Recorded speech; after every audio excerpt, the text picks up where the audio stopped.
Hello, everybody, and welcome to our second digital panel. This is your host, Nick D'Orazio. I'm the director of corporate strategy at Inven Global, and we are joined by a fantastic group of panelists. Today's digital panel is about esports health and wellness. Obviously, I don't want to sound like one of those tired emails that every single person who's worked from home has gotten that says, in these uncertain times. Yes, we all know the times are uncertain, but it is true that people are thinking more and more about health than ever. People are thinking more and more about how it is not only important to take care of yourself, but why we need to be doing it even from our home, even from simple things like just standing up and flexibility. And what I hope we talk about a lot, player burnout, work from home burnout. These are the type of things that I think gamers have to think about more and more than ever. So to join me on this panel, I have some gaming and esports experts who have spent their careers advocating for esports health, advocating for wellness, and really spending a lot of their free time trying to understand and learn this stuff so we don't have to. They're going to teach us a lot about this today. So without further ado, Jason, why don't you just get us started? Why don't you introduce yourself to our audience, and we can get this panel started. I can just introduce everybody if you'd like. That works for me. You guys can do it any way you want. Let's go. And I'm just going to make up everybody's intro, so we'll just go with it. So it's making up mine first. My name is Jason Docton. I run a nonprofit called Rise Above the Disorder. So we are effectively a universal mental health care system. As many people may have experienced in their lifetime, mental health care is ridiculously unaffordable and inaccessible. So we find people therapists all over the world, and then we send those therapist checks on your behalf so that you just focus on getting better and not on the barriers that exist to stop you from getting better.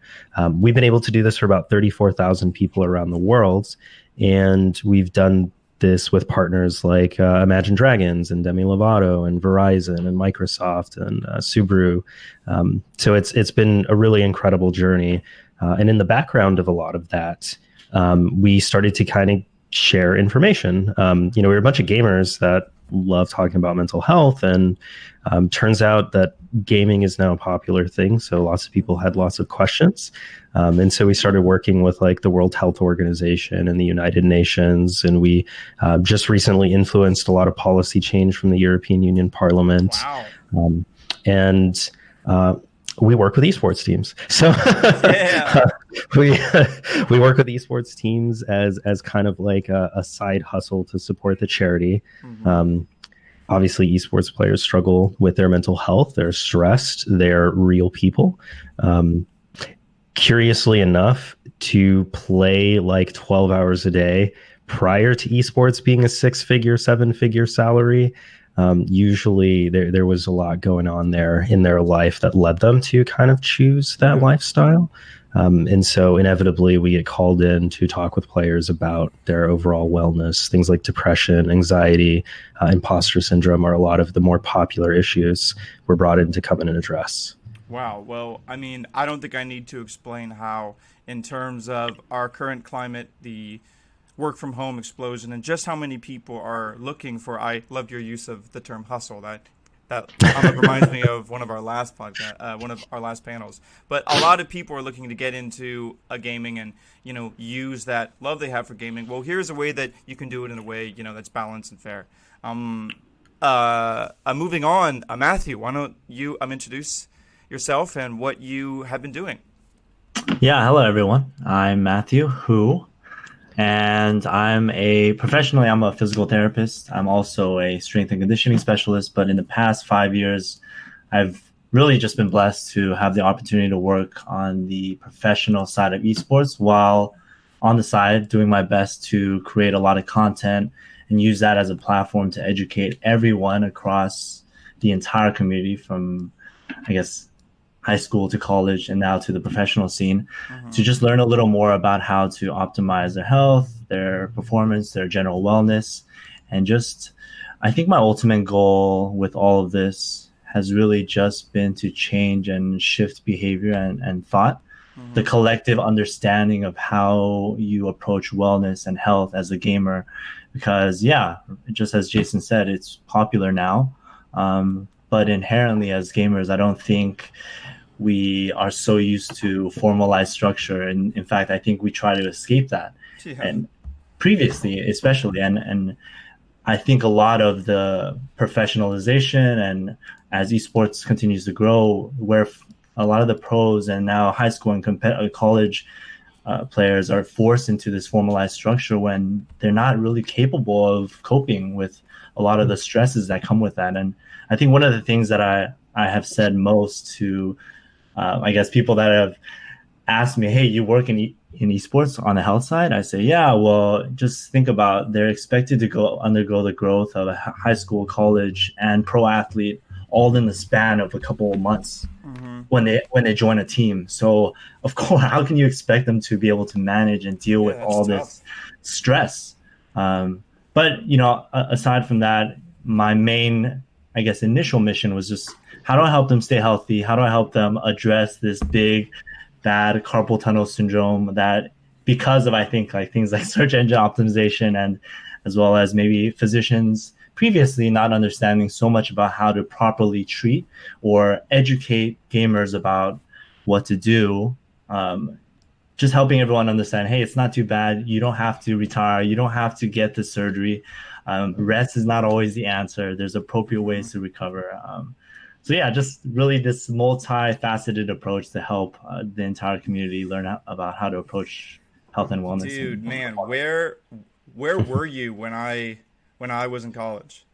Because, man, my eyes were shot, my wrists were shot. I was just grinding Warcraft 3. That's all I was doing, man, constantly.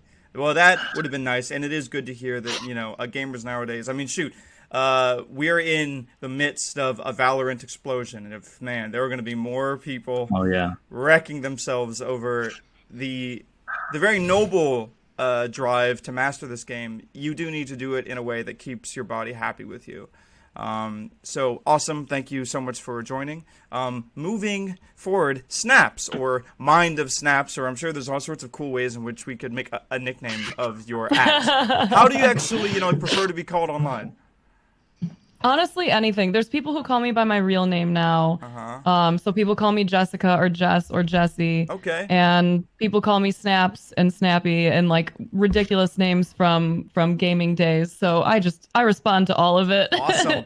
We got our choice. I'm cool with anything. All right. Yeah, well, pick one. Yeah. Well, all right. Jessa Snaps, thank you so much for being on the show. So I know that you're someone who takes wellness and trying to avoid burnout pretty seriously, right? Can you talk to us a bit about how that's kind of become part of your brand online and how it's something that you advocate for? Yeah, totally. When I first started out on Twitch, and I guess, Twitch is the only thing that's different from everything else. It's still She Snaps. Everything else is Mind of Snaps. But when I started out on Twitch, I took the name She Snaps because I was really angry and I wanted to make it clear that like people were very likely to see me lash out at some point. So it was like a kind of funny, like, haha, I'm a photographer, I snap photos, and also I'm probably going to be angry a lot of the times that you see me. It's like a warning too. Yeah, exactly. Nice. So like when I first started, I was big into Destiny and I was like playing a lot with a lot of really competitive people and I was trying really hard to grow my stream on Twitch. So I earned the nickname very early on in my career, the Iron Strimma. Ooh. Like people would call me the Iron Streamer, the Iron Strimma, and it was all just because like when I got up in the morning, I went and streamed. When I went to sleep at night, it was like end stream, go to bed. That was pretty much it. I was eating like meals on stream just all day. And I thought that was a good thing, when people were calling me the Iron Streamer, and it was always praised, like positioned as praise. Yeah. So I was like, this is how you do it, right? You just got to grind. And I got partnered 5 months in, which like was super fortunate. It helped me a lot because the affiliate program was not a thing back then. So the only way to monetize my channel was through tips. So like that was a big deal, but it also kind of rewarded that thought pattern at the time of like, all you have to do is just give up your entire life and you can have all of this, you know? So like I walked that walk. I definitely went the route of being an unbalanced person trying to make it in something that, like everything else in the world, if you want to do well and not feel like shit, requires balance. Yep. So I got introduced to meditation actually like a little over 2 years ago. And meditation was like my gateway drug into mindfulness. It completely changed my life. I went from being the angry gamer to, and like I used to have an emphasis on mental health advocacy. So I would talk to people about what I'd been through in my life, but it was always from the standpoint of like, I'm messed up too, buddy. I got you. Like everything in here is a mess. I feel you. And it suddenly transitioned into this like, holy shit, did you know there is actually a lot we can do for ourselves? I didn't know this either. So I was like so excited to be feeling something other than nothing or crappy that I just like had to tell people. And the more I learn and the more I grow and the more I heal and like move forward in my life, the more I'm just like sold on this is the important stuff.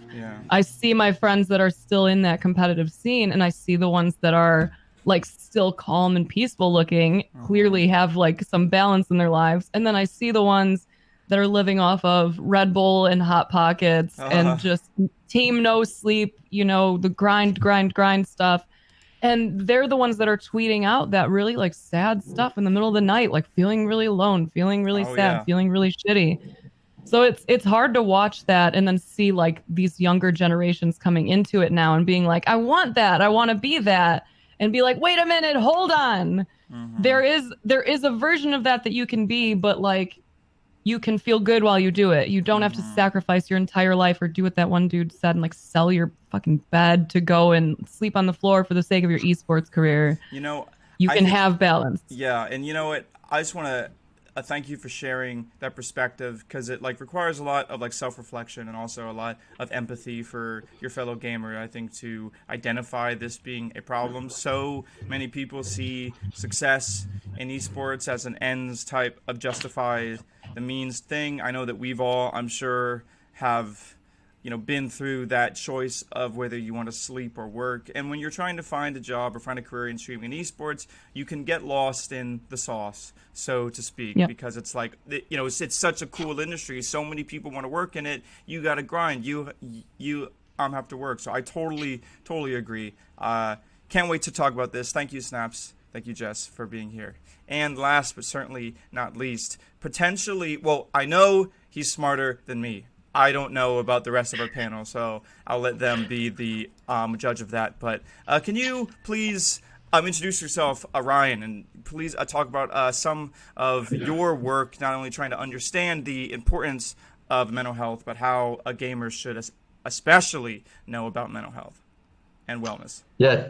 Thanks very much, Nick, for the intro. So my name is Ryan Scullen, and I'm a sports scientist. I'm also the CEO and co-founder of G-Science. So G-Science is an esports performance company, and our goal as a company is to make esports athletes healthier, happier, but also more successful. And ultimately, we approach this in two ways. And it starts with, first of all, education. And I think everyone's spoken about that tonight as well, the real need for education about how to take a healthy approach to gaming and esports. So, we work with some teams in terms of doing performance coaching, and we really focus on kind of a few performance pillars, looking at psychology, looking at physiology, exercise, recovery, sleep, and nutrition. And I think once you really help educate players and coaches about the fundamentals, it really gives them that platform that allows them to build upon and really start to learn how to get that balance right with gaming and esports. But the second way in which we approach this is through our athlete monitoring system.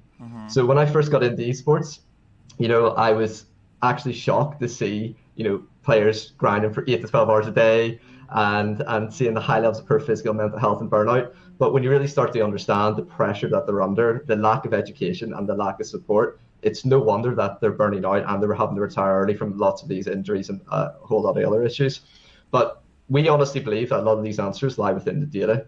And that's why we're building out our system. And our system allows us to collect data on the psychological side to look at someone's mental health and well-being, the physical side to look at, let's say recovery and exercise, but also the cognitive side as well. And that's really important for an esports athlete as they're cognitive athletes.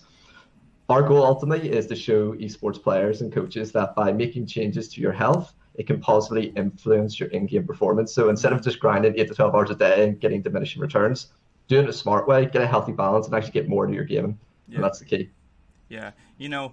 For the longest time, I've been one of the stubborn people that say we don't need to learn or take things from sports. Like, we don't need the Olympics. Esports is its own thing. I think a lot of people are always trying to compare us to sports, but I will say the one thing that I've learned a lot about sports ever since I've done some work with traditional sports leagues is, man, they have a really solid they have a really solid program that is rooted in science and data all about their athletes.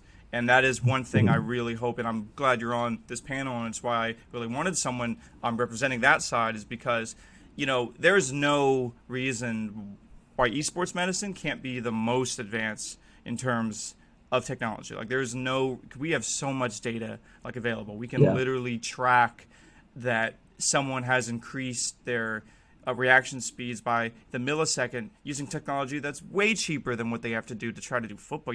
I've seen some pretty expensive things to just try to replicate what we can do with an eye tracker, right? So it's super, super cool to have you here. I hope all of you listening, I know our moderator in chat is being great to you guys, but if you have any questions at all for any of our panelists, we will have a question and answer part towards the end and perhaps throughout the panel. So if you have any questions, just write them out in chat. And with that being said, I think I want to move to what I think is the very, very first question and kind of the core in which we can kind of branch out from, right?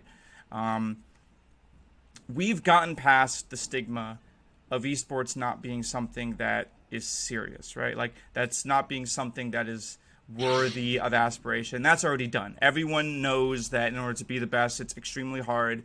We've earned the respect of mainstream, and you can even see with this COVID-19 has actually kind of bullied our way into the respect of sports audiences that traditionally would have taken a very long time for them to really embrace us. I'm, of course, referring to NASCAR. I'm, of course, referring to a lot of what's going on with NBA 2K. A lot of people are very excited about the pro game going on that's going to be happening, I think, this month.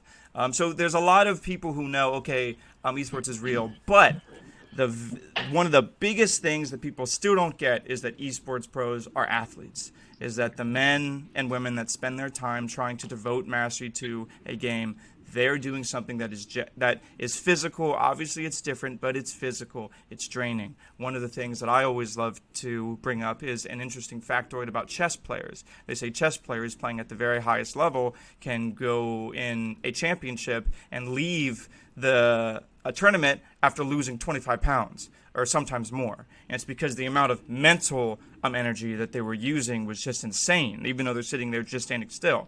So I would like to first hand off this question to our scientists in the room, right? How do you think, what is the one thing people need to hear to start understanding, esports pros should be treated as athletes, and the people who hire them and the people that coach them need to start realizing that you can burn through someone's youth, you can burn through someone's health. What is it that we need to hear? I think it's a really interesting question, and it actually comes up quite a lot. What do you define as an athlete to start off with?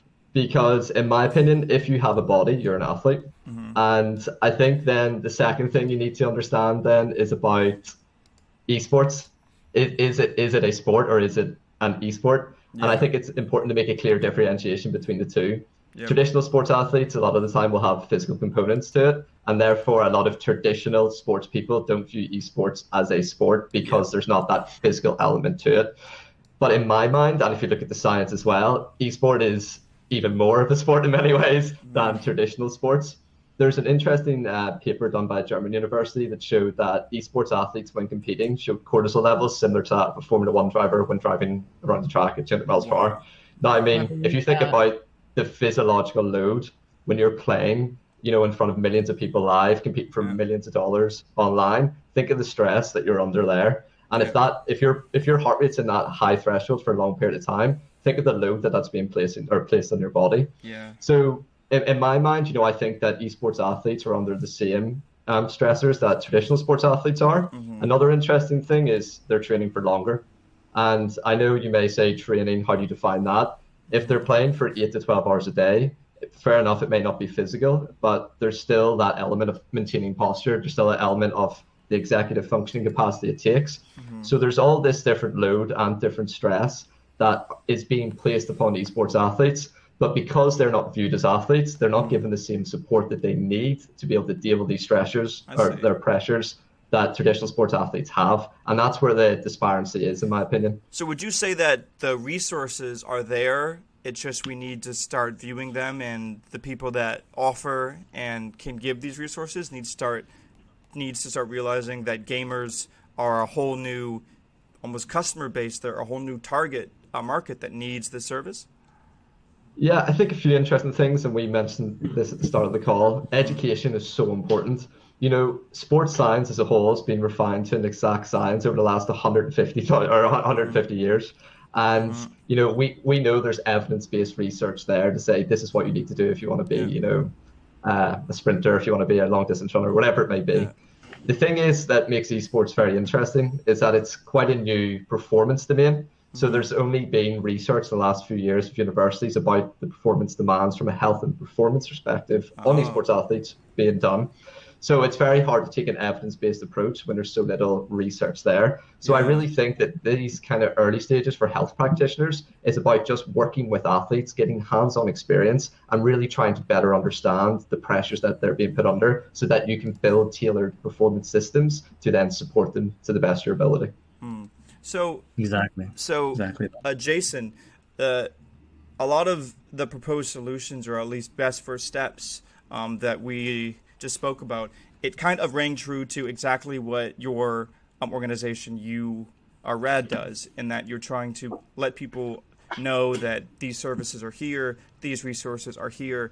In your work doing that, what are some of, I guess, the stigmas, or what are some of the things you've done to try to combat maybe even gamers self-identifying that they don't need to be seeking out these resources, they don't need to be worried about this stuff? That's an interesting question. I guess, contextualizing it into the work that we're doing in esports changes up the way I answer that question completely, right? When we're talking with esports athletes, when we're called in, there's a whole lot of concern that prevents them from tapping a lot of these resources. So, increasingly it's okay to talk about depression. It's okay to, go and have these conversations with friends. But when you really kind of back a step up and look at that in the context of you as an athlete, as you as a brand, as you as a personality, that question's very different. So one of the biggest concerns that I get from a lot of players is, hey, if I reach out to your services, are you going to tell my team? And, or my team has brought you in, are you going to tell our GM? Are you going to tell the coach? That's telling. That's very telling. I actually had a team, one of the first teams I work with, kind of revolt against us because we wouldn't talk with the coaches about players' mental health or who was coming to see us. But the fear, when I kind of plug further into that question of, well, why are you worried about us telling, your coach or your GM or even the CEO, or like what concerns you? They say, well, I'm worried that I could be kicked off of the team for struggling with these issues. And, I say, well, why is that? Why do you think that what's going to happen? You're going to say you're depressed and they're going to kick you off? And they'll always respond with, no, probably not. They're going to say I'm underperforming, and then they're going to kick me. So it's never, it's never that direct, like, oh, this player's depressed, they're gone. It's this player's struggling with depression, they're underperforming. And I'm just going to go ahead and let them go. And then the fear of, like, another team's not going to pick me up if I have bouts of depression or bouts of anxiety. And that is a very real, genuine concern. That is a huge barrier What could be even more telling is at one point we actually took a charter around to multiple teams just saying, hey, would you be willing to say this, that you would never kick a player off for struggling with these issues, but instead you would prioritize getting them help. Yeah. And nobody would sign it. Yeah. And we're talking with like LCS teams and OWL teams. That's incredible. It's that genuine fear. There's a bit of, we're of course never going to say any of these things. We're never going to communicate any of these things because that's your right to privacy. But the fact that the fear even exists is a very serious barrier. There's so that fear is actually something that we were talking about with Jess, aka Mind of Snaps, before this. So what I would like to do, so I would love to ask you first. I want to ask you, because you've been in that space of, again, because of how cutthroat esports is and gaming is, because everyone's afraid of showing a sign of weakness and then losing their position. You've been in that position as a streamer. That's kind of those marathon sessions of gaming in which you felt as if you couldn't really reveal how tired you may have been or how hard this was. So I would first of all love to ask, like, what are, now that you've taken a more approach to like wellness and you take this more seriously, what are some of the benefits that you've experienced? And then afterwards, Matt, I would love to ask you, there's actually a question from someone in the chat, and I think it would lead up afterwards. Matt, if you could then think about what you think is the difference between the ideal type of health program that an esports org could do, and then maybe one that's more standard, maybe that we've done in the past that isn't the most effective. So I would love to hear that. But first, Jess, what are some of the benefits that you've experienced now that you've kind of seen the light, so to speak, when it comes to health and wellness as a gamer? Genuinely, I think my content has improved drastically. I know that I feel a lot better. Now, even when I do things that are more competitive and challenging again, because I kind of went away from that path. Once I wanted to stay on that and go esports, and then everything changed. But it's just so interesting, I guess, to now be in a position where any number of things that used to upset me now, they don't even register. Really? It's something that I can notice, at the end of the day when I'm reflecting sometimes in the moment something pops up and I'm like, oh, cool. I didn't get mad. I didn't get upset. Yeah. But I think genuinely, I remember I was playing one day early on in my stream career, and another broadcaster who was really competitive came in and was just chilling. And I'm playing, and I think it might have been Trials of Osiris in Destiny Year 1, so it was really challenging, really sweaty stuff. And I started to immediately play terribly. I was so upset at myself. I started feeling so stupid. I saw him there, and I was like, oh my god, if he watches me play well, maybe we'll play together. Maybe this will help me, grow my stream. Maybe we'll be friends. Maybe, I don't know, any number of maybes that seem like any interaction you have when you're streaming, when you're gaming, is that one. That's the one. You might have just messed up your whole future there. So he's in there just chilling, and I'm starting to get more and more tilted. That's and stressful. He was trying to be really nice and tell me hey, relax, it's okay, just get in the game, you're good. And I just it got so bad. He went out and tweeted and was like, hey everyone, come in here and hang out with Snaps, she's having a hard day or something like that. He tweeted it so nicely, and so many people came in. Yeah, and they were being so encouraging, but I saw none of it. I felt none of those good vibes. Instead, I only felt my own self-loathing that I couldn't be better when all these people were watching. So can I ask you just one follow-up on that? Do you think that feeling, despite seeing all of that love in chat, despite everyone saying it's all chill, do you think that feeling stemmed from you're usually used to being quite good at video games? You're used to playing very, very well. This is something in which you even perhaps define yourself online, or at least define part of your stream identity, someone who is comfortable and does well. Do you think that's something that is hard to ever let even a little hole in the armor, because then it starts feeling like imposter syndrome, right? Is that kind of what you're getting at?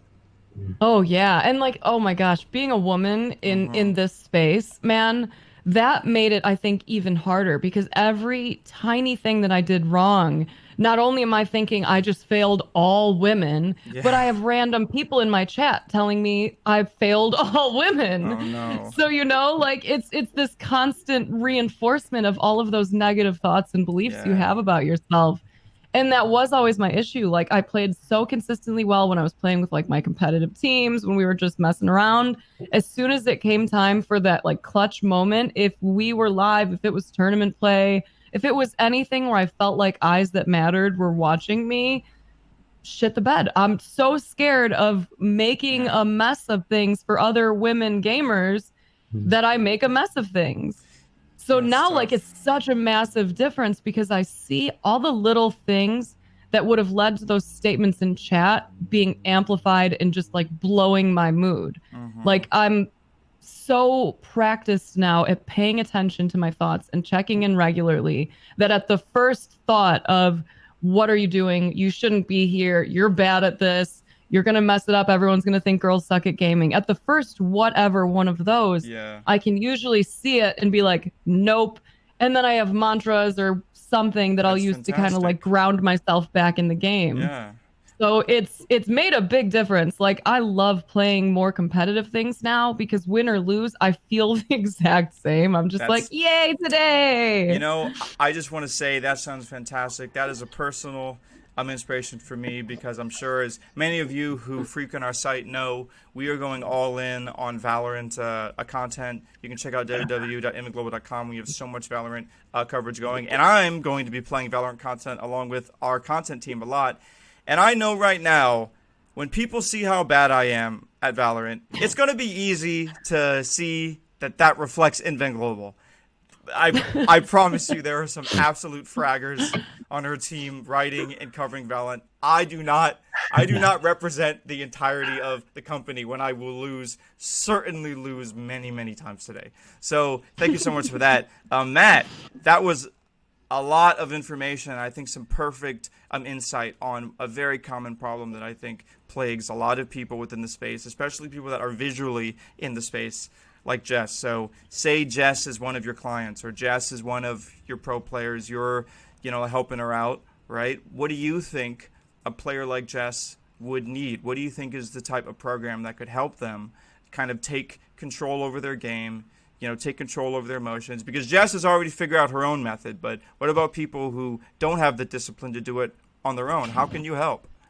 Yeah, Can absolutely. I just add to that really quick too? Yeah. When I was still in that mindset of like angry gamer, which is like a pretty prevalent mindset, which is why we're all here, right? Yep. One of the things I noticed that I did that I see a lot of other people do, and I think it could be worth factoring into your thoughts on this too. If I missed a shot, if I messed something up, I usually am sitting in my chair with my legs crossed. I would start punching my own thigh. I get so angry. I would grab a controller nearby and like smash it on the desk, or I would start punching my own leg. And I know I'm not the only one who does that. There are a lot of us that do these little subtle movements of just literally hurting ourselves over a game. Yo, shout outs to my fellow Smash Brothers and FGC players. We've seen some broken sticks, broken controllers. Rest in peace, all the GameCube controllers. Man, those things are tough, but they're not that tough, all right? I've seen some broken stuff happen, yeah. So, Matt, please, I am dying to hear this answer. Yeah, so my typical approach anytime I begin working with the team, and it's crazy to think about now, but this is probably the 5th or 6th team that I've been working with. Now at Gladiators and CLG, but the first thing is I need to know where they're at. Right? I'm not going to just prescribe or give them some cookie cutter program, because I need to know exactly where they're at across multiple domains of how they manage their own health, how they manage their own wellness, how they manage their own performance. So I spend about an hour to an hour and a half speaking with whoever I'm working with, all of the pro players. I set up an initial assessment. And during that time, I actually wanted to tell Ryan, we've been trying to do a lot of cognitive and physical load testing through some of the teams that I work with. So I'm sure we can talk a little further later on. But nice. See, by the way, this is why we have these things. I know you can't tell because it's a digital panel, but the Indian Global Esports conference, we are the premier networking event. So this is This is the actual point of our conference every year. So yes, network. We should all work together. Those of you in chat, you should definitely reach out to these people on Twitter. We have all of their @. You should DM them. You should @ them. You should ask them questions. I guarantee they're here because they want to not only share their knowledge, but they want to work on projects to make all of esports a healthier place. So thanks for that easy plug opportunity, man. Yeah, I had to just give I made eye contact virtually with him, and good. Yeah. So after I have the chance to really build what would be a mental profile of how they approach things, we're asking them pretty in-depth questions about everything relating to how they manage their lifestyle, to nutrition, to previous exercise program, to previous history with injuries, and then even discussing about some of their beliefs surrounding how they play, surrounding how they approach coaching, surrounding how they've managed being a pro player for X amount of years. That can be so telling in how they cope with stress, or how they're currently believing certain things about injuries or certain things about exercise, right? So then I can't really prescribe what would be an ideal program for the entire team. I have to have the profile for each player and then design more specific interventions that would address, as pretty much at a minimum, elevating every single part of those different pillars of performance. Okay, so Matt, movement. Matt, give me the percentages here. How much is this a very, very specialized bit of gamer therapy, and how much of this is specialized esports coaching? You know, like, is this like 70-30? Because a lot of what I'm talking about, that hands-on approach, listening to their problems, and then creating, which is what is essentially an action plan in which you can lead them. That sounds a lot like what a lot of modern mental health services do. Yeah, I think inherently as a physical therapist, though, you are trying to pre and post test, and I think that's what a real coach does, right? They identify where their player is at, and then they find the right small steps that their player can take to move along whichever pillar of performance, whether it be exercise, whether it be how they handle sleep, whether it be how they handle recovery, or even cope with certain stressors within their practice environment. So, and sorry, go on. No, please continue. I mean, I just have more questions to follow up. It's a very interesting topic. There are so many things that we can, shed light on too, especially when there's teams that are more Korean or more Westernized, how those have different pressures associated with them, and what you have to do on the organization side to cater to those or not cater to those, right? And how do we, and ultimately for me, when I work with organizations, my goal is to build structure. I'm not trying to put band-aids on things. I want to provide long-term solutions for the players, for the team, so that they can, so that I know when they leave, at least they'll have gotten better through something that something that one of the coaches did with them. So I think going back to that same question, what I do to provide it, or what would be an ideal program, it really depends. It's going to be that it depends response in that, hey, it depends on where you are, and we really have to bridge the gap, find out where they are so that we can better help them. Yeah, I think it's really vitally important that you brought up the importance of regional differences, right? Obviously, Invent Global, we come from Korea with Invent, and when I was really setting up on the history of esports in Korea, one of the things that I think struck me the most is that the reason that Korea had that 15-year head start was not only the infrastructure, right? Because there was so much infrastructure, there was coaching, there's all that well before anyone in the West was doing that. But the reason that infrastructure came about is because of what you just described. People started realizing there was such an immense amount of social pressure. There was so much work that goes in, and the more empathetic and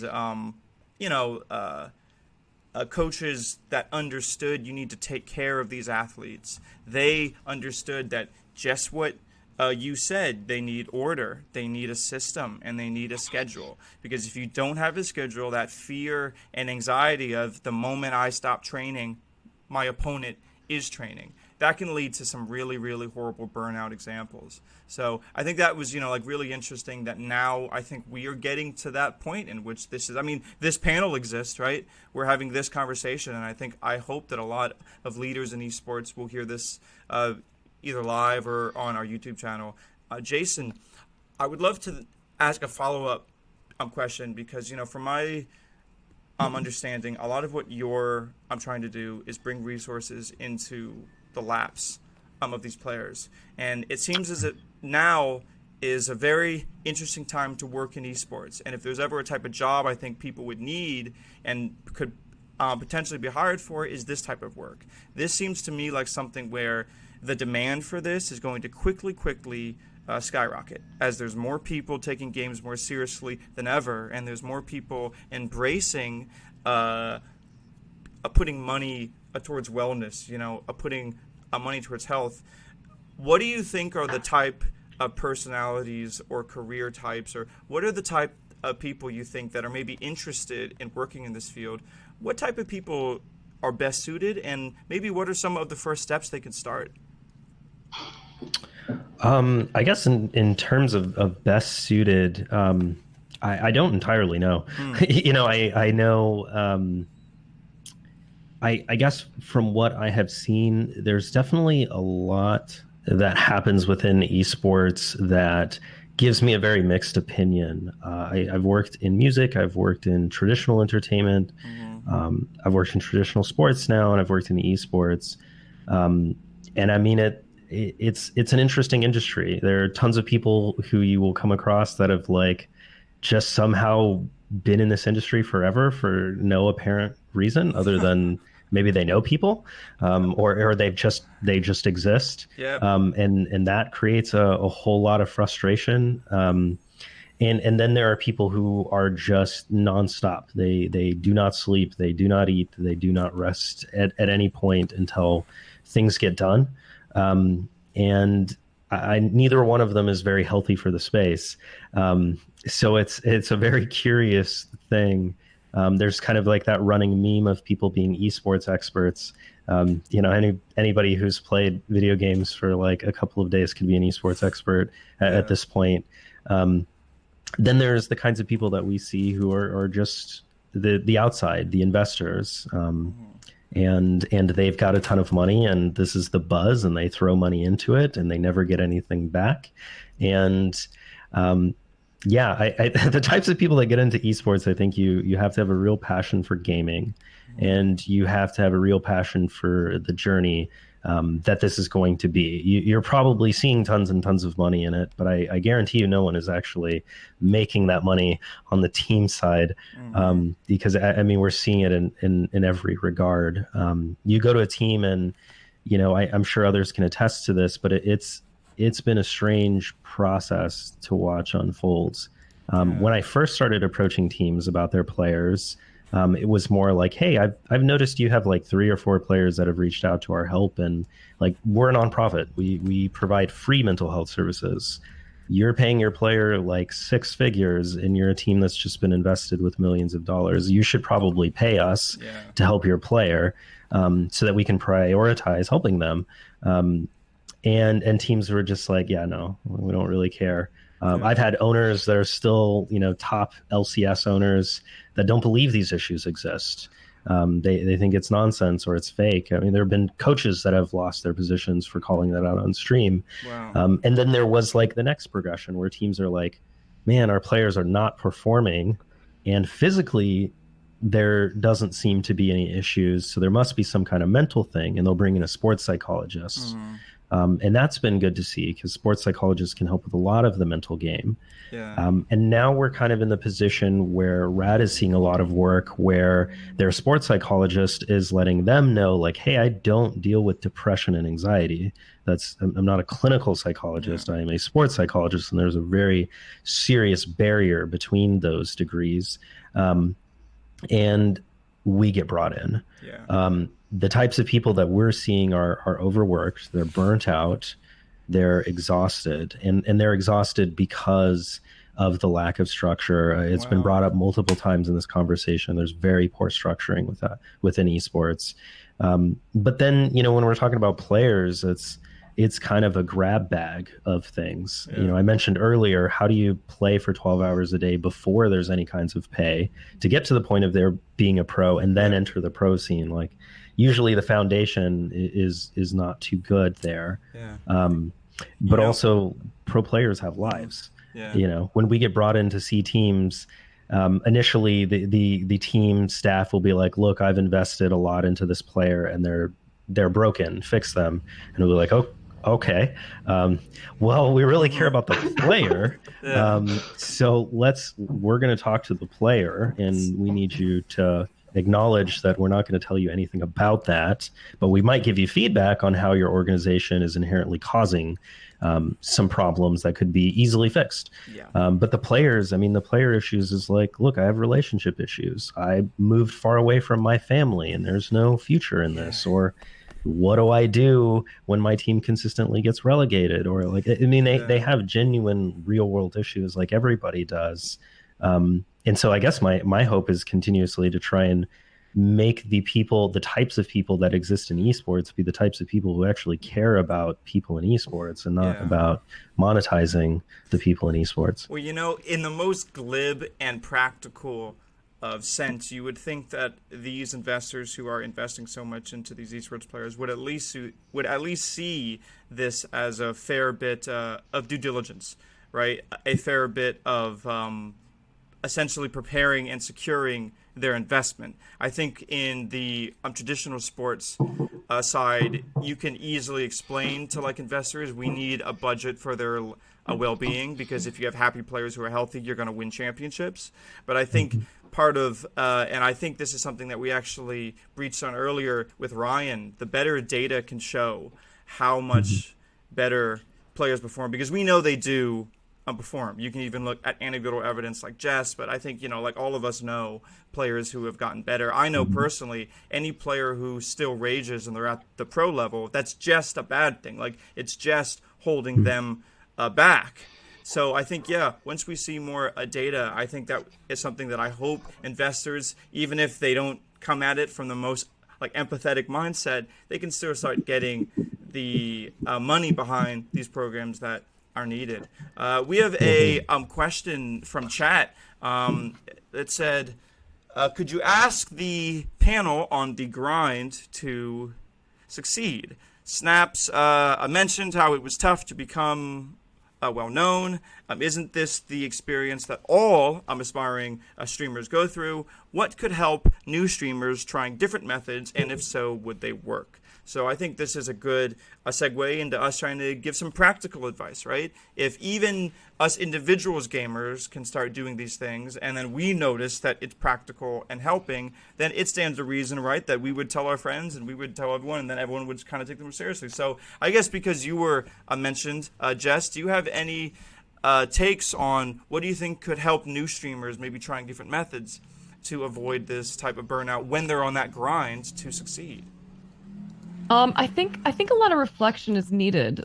There's certainly a level of pre-planning where, you want to have a planner, you want to actually have some idea of what you're going to do with your day, your week, your month, your year, the whole thing. Because otherwise, especially in esports, it's so easy to just wake up and kind of get dragged into gaming. And we've already talked about that, gaming all day is not the move for growth. So I think, especially when it comes to the new type of broadcasters we have out there, you have to remember that people are looking for commonalities. People are looking for some kind of connection. People are looking for something interesting, usually. If you are just doing one thing all day, every day, I'm sorry, but you're boring. Yeah. That's straight up. You're going to have that chunk of your fan base where they're like, this is awesome because I can come here for this type of knowledge. Yeah.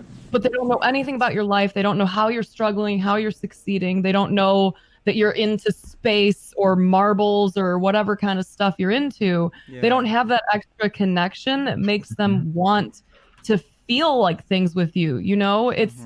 I don't think it's quite the same for us in esports versus regular sports. We pick a team that team scores a goal, everyone, like, mirror neurons are firing. We're all excited. Yeah, it feels like we just won.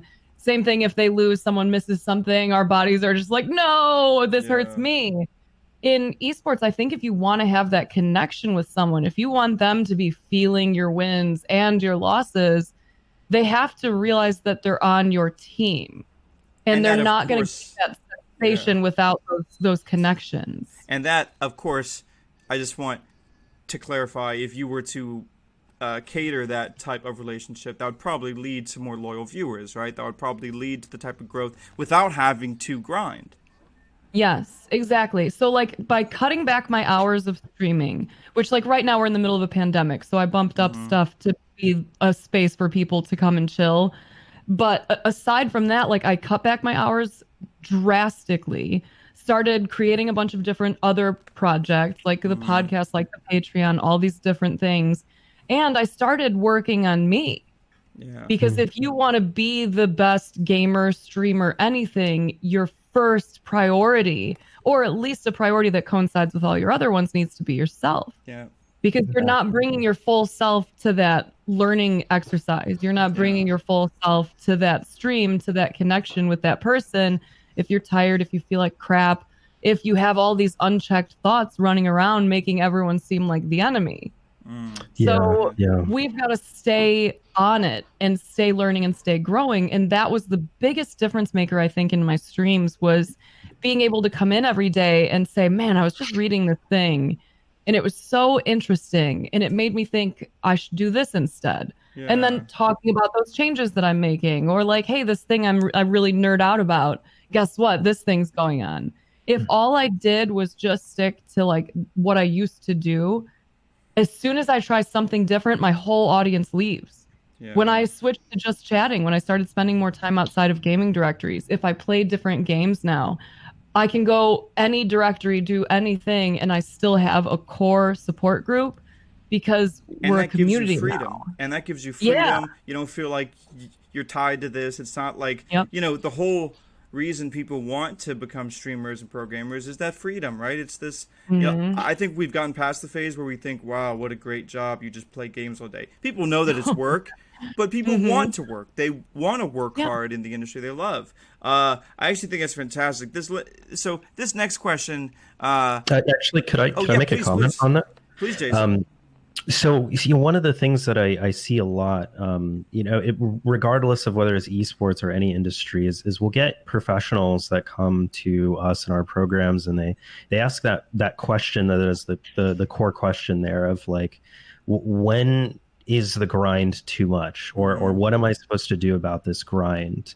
And we have this mindset because of people like Gary Vee and others that you have to constantly be working and constantly be hustling. Otherwise, you're going to fail, or other people are going to beat you to things, and there's no way you can succeed. And it's just entirely untrue. The reality of performance and perfection of that performance, of just being, I guess, a human, isn't grinding yourself to the bone. It's actually being able to scale things back and be efficient.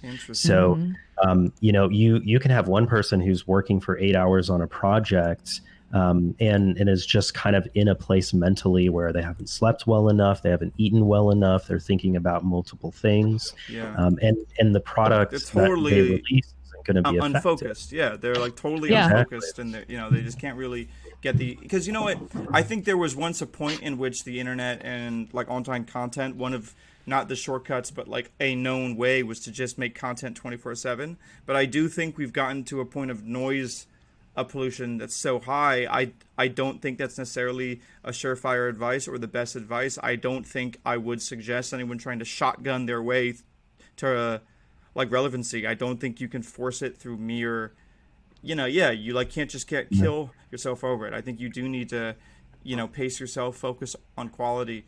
I know it's too much of a challenge. I think what's missing here, and Snap brought it up earlier, is mindfulness. It's living a life where you're mindful of the present moment and where you are. And people that are being mindful are so much more efficient and effective with their time. I mean, you can crank out a 9 to 5 in a mindful state and be significantly more effective than the person that's just doing the all day marathon level of work. And then when that person is sleeping and waking up, feeling refreshed, eating well, and taking care of themselves, they're just making sure that they're significantly more cultivated in their mindfulness. And so I think you'll see it over time if you look towards some of the older entrepreneurs. Is it's not necessarily that they have slowed down, it's that they become more efficient because they've realized that the grind is a lie, that it's about being effective in the time you spend. There's I have time for one more question, and I'd kind of love to open it up to Ryan and Matt, because I really want to leave the audience with some practical, just if you were asleep to this whole panel and you missed everything, I would just really look at just one thing that works. Now, just so I could chime in, I know for me, I've had to personally learn that while my sensibilities and I feel as if my game knowledge leaves me to be so sweaty and so esports try hard in every game I play, I've had to give myself permission to be casual.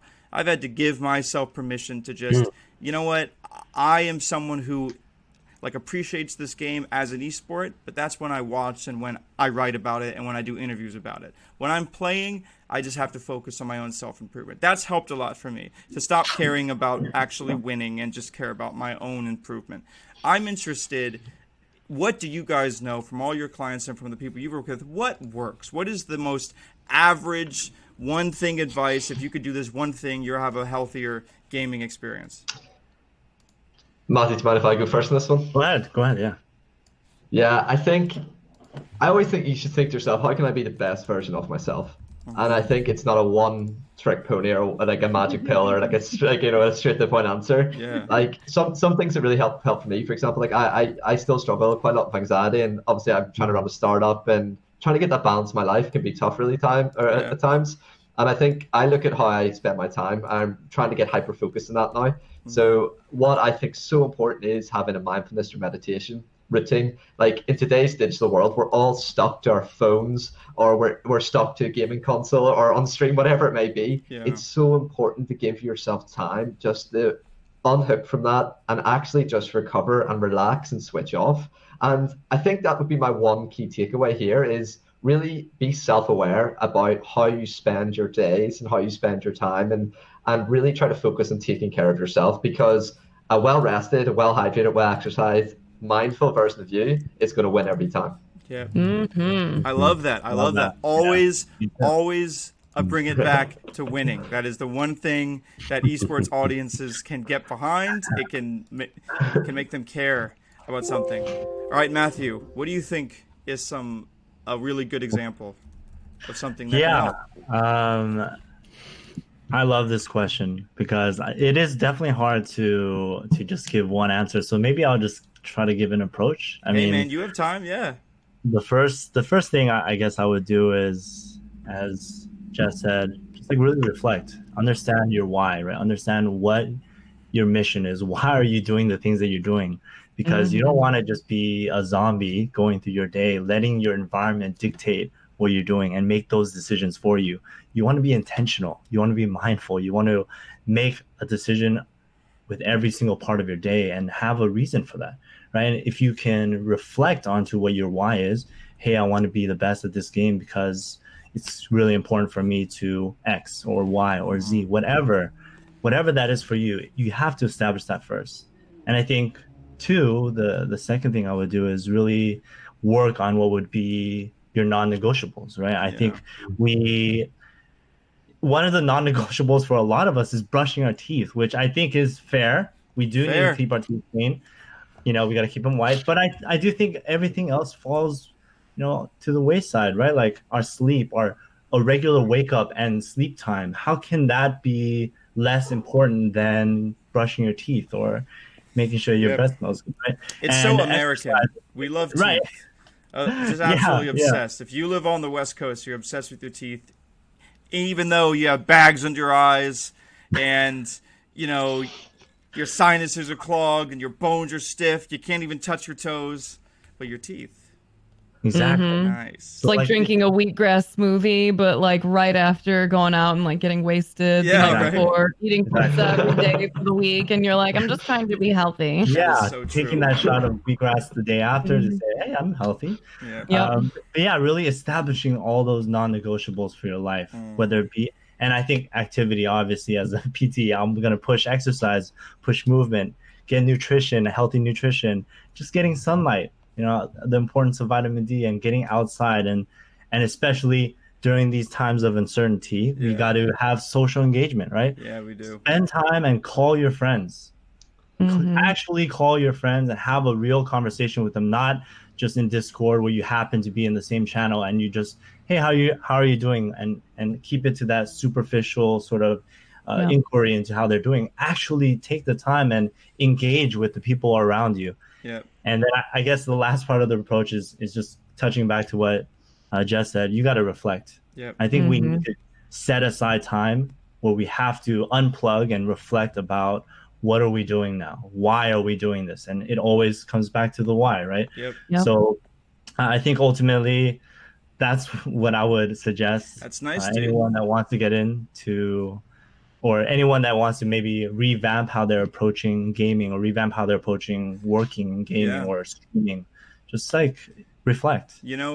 This is also some good work from home advice, but I actually really love the term non-negotiables. I think that gives a really clear thing that people should focus on. I know for me, when it comes to gaming, it sometimes seems like the only non-negotiable that I have is that every single one of my teammates in an online multiplayer competitive game is garbage. That seems to be something in my life that never changes, and it doesn't matter what I do or who I play with. No, but seriously though, no jokes aside, that is something that I've had to try to be okay with. That not everyone is at your level of expectation. But guys, I think this has been an absolutely fantastic hour. I've had so much fun talking to you guys, and I think honestly I learned a ton. I hope the people listening learned a ton. I would just love to give you guys a chance to shout out. There are a lot of people listening and that will be listening on LinkedIn and on Twitter and all that. These are people that want to help. They want, to do something. And because the spirit of the Invent Global Esports Conference is networking, if they were here in real life, they would just walk up and talk to you afterwards, right? And so I would love if we can each just have a slug line, one period. Who are the type of people that should contact you? What are the type of things you guys want to hear about? What are the type of people that you want to collaborate on? Who should be encouraged to slide into those healthy and esports wellness DMs? And anyone can start. I guess I'll start. I think Jason put it really well in that I just want someone that really cares about the players, about the people in the space, and is willing to understand what struggles, what demands that they're dealing with on a physical and mental level. And just I think I can really see that in the messaging, because I'm sure all of us get this all the time. There are people that are interested in wanting to help, but you can see that it's not really the right intent for the community that you are fostering or the people that you want to help. So ultimately, I just think, please just care. Try to figure out where we are at as gamers so that you guys can best help us, or we can work together to collaborate to best bridge that gap. I love that. All right, Jason, what do you got next? Well, so in terms of people who should reach out, I think, from the charitable side, obviously anybody who is struggling or knows somebody that is struggling, it's important for them to reach out to us so that we can talk to them on a professional level and make sure they're okay.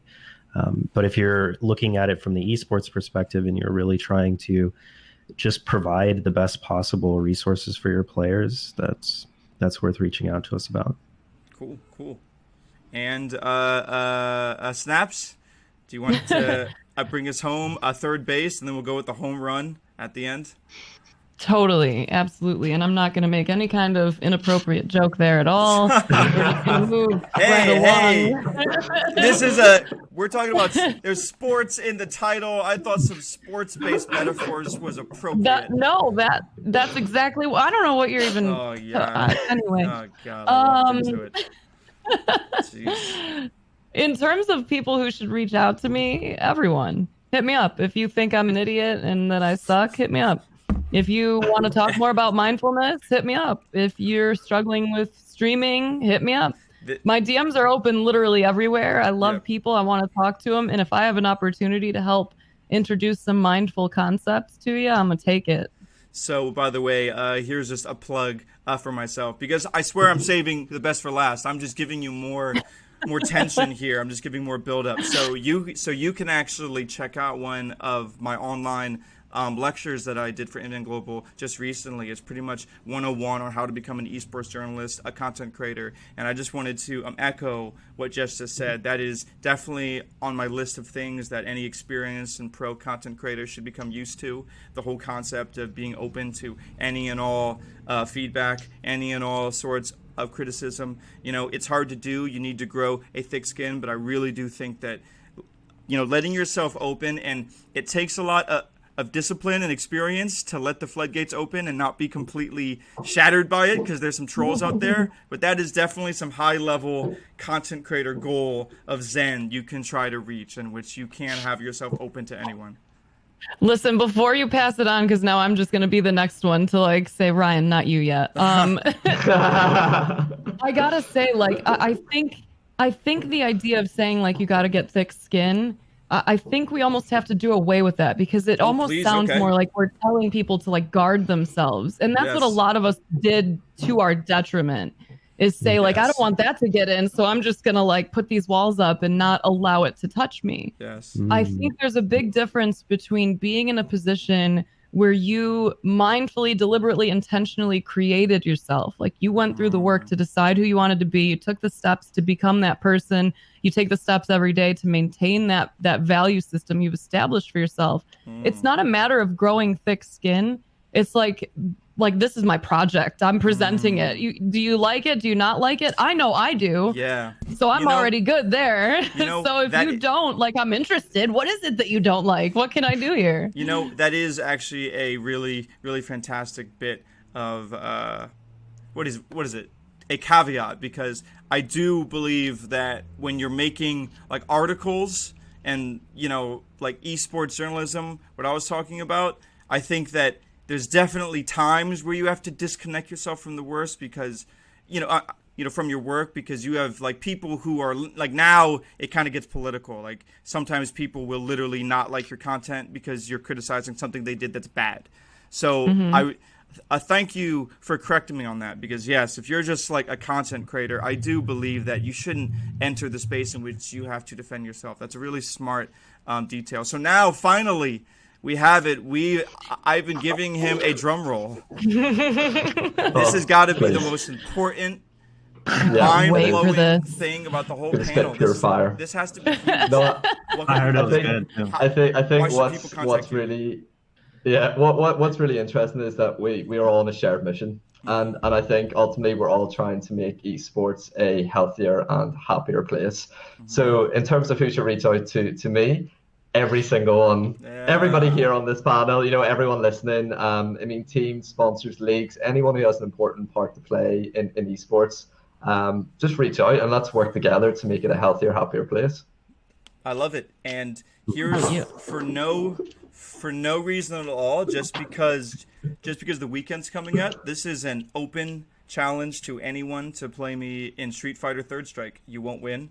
I'll play you as many matches as you want. I don't care what platform it's on, Steam, whatever you want. That's my challenge. I'm using this megaphone to spread gaming joy too, and it's through my beatdowns in Third Strike. So, guys, thank you so much for being on this panel. If you have enjoyed listening to this panel, either on the audio channel or on the video or on Twitch or whatever, you can please check out more of our content on inventglobal.com. You can check us out on Twitter at inventglobal. Myself on Twitter is Nick Durazio3RD. I host all of these panels. I do all sorts of stuff. Like I said, I also do esports lectures. You can find those on our past broadcasts, and we do all sorts of stuff. So guys, thank you so much for joining us. You can find all of them. Their Twitters are on the screen, but we have at Jason Doctun. We have at HP for Gamers, which is Matthew. You can find Jess at Mind of Snaps. And then our very smart, the very ends, the final boss of this panel. You can find him at G Science. Oh, man. IO. At G Science IO. Guys, thank you so much for joining us, and thank you for tuning again to the second Invent Global digital panel. You guys have a fantastic... Oh, yes, and thank you, Eric. I almost forgot. We have a podcast that we record every single Wednesday, so you can already listen to our last episode we did on Wednesday. That was super fun. It's with Eric. He's the mod in the chat who's been being so great, so we talk about all sorts of things. So anyways, those are all of my plugs. Thank you guys so much for being here. Until next time, I've been Nick Durazio. This has been the Invent Global Esports Conference. All right, guys, see you later. Thank you. And we're good.